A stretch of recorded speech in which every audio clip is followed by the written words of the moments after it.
Bonjour à toutes et à tous. Bienvenue sur la chaîne. Merci d'être encore une fois au rendez-vous pour cette nouvelle analyse géopolitique. Aujourd'hui, on plonge ensemble au cœur d'une affaire brûlante qui touche directement la sécurité de l'Algérie.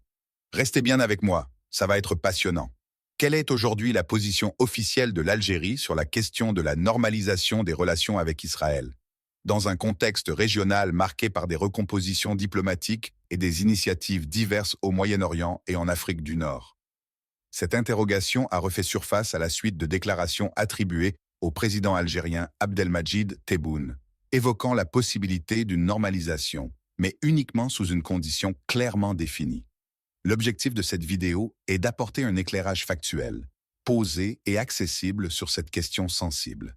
Il ne s'agit ni de spéculer, ni de juger, mais de replacer ces propos dans leur cadre historique, diplomatique et politique, afin de mieux comprendre leur portée et leurs implications potentielles. Depuis son indépendance en 1962, l'Algérie a adopté une politique étrangère fondée sur des principes constants, parmi lesquels figurent le soutien au mouvement de libération nationale, la défense du droit des peuples à disposer d'eux-mêmes et la non-ingérence dans les affaires intérieures des États. Dans ce cadre, la question palestinienne occupe une place particulière. L'Algérie a historiquement soutenu l'Organisation de libération de la Palestine et a accueilli, en 1988, la proclamation de l'État de Palestine à Alger. Cette position s'est traduite par une reconnaissance officielle et durable des droits du peuple palestinien, conformément aux résolutions des Nations Unies.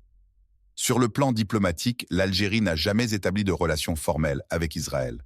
Cette absence de normalisation s'inscrit dans une ligne politique assumée, partagée à différentes périodes par plusieurs États arabes, notamment avant les accords de paix bilatéraux conclus par l'Égypte en 1979 et la Jordanie en 1994. Au fil des décennies, malgré des évolutions régionales et internationales, Alger a maintenu une approche fondée sur le respect du droit international, appelant à une solution politique au conflit israélo-palestinien, reposant sur la création d'un État palestinien viable, avec Jérusalem-Est comme capitale, conformément aux paramètres largement reconnus par la communauté internationale. Ces dernières années, le paysage diplomatique du Moyen-Orient a connu des changements notables. Plusieurs États arabes ont établi ou rétabli des relations officielles avec Israël, dans le cadre d'accords bilatéraux, souvent présentés comme des initiatives de coopération économique, technologique ou diplomatique. Dans ce contexte, l'Algérie a régulièrement réaffirmé sa position, y compris lors de forums internationaux et de sommets régionaux. Les autorités algériennes ont souligné que toute évolution concernant Israël devait être liée à une avancée concrète et vérifiable vers un règlement juste et durable de la question palestinienne. C'est dans cette continuité que certaines déclarations du président Abdelmadjid Tebboune ont été interprétées comme une ouverture conditionnelle. Selon des propos rapportés par plusieurs médias, le chef de l'État algérien aurait indiqué que la normalisation ne pouvait être envisagée qu'à la condition de la création effective d'un État palestinien reconnu, dans le respect des frontières et des droits établis par le droit international.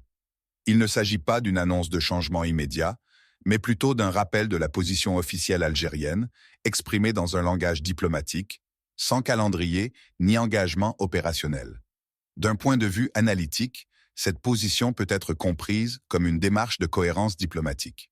L'Algérie ne ferme pas la porte au dialogue en tant que principe, mais elle inscrit toute évolution potentielle dans un cadre juridique et politique précis.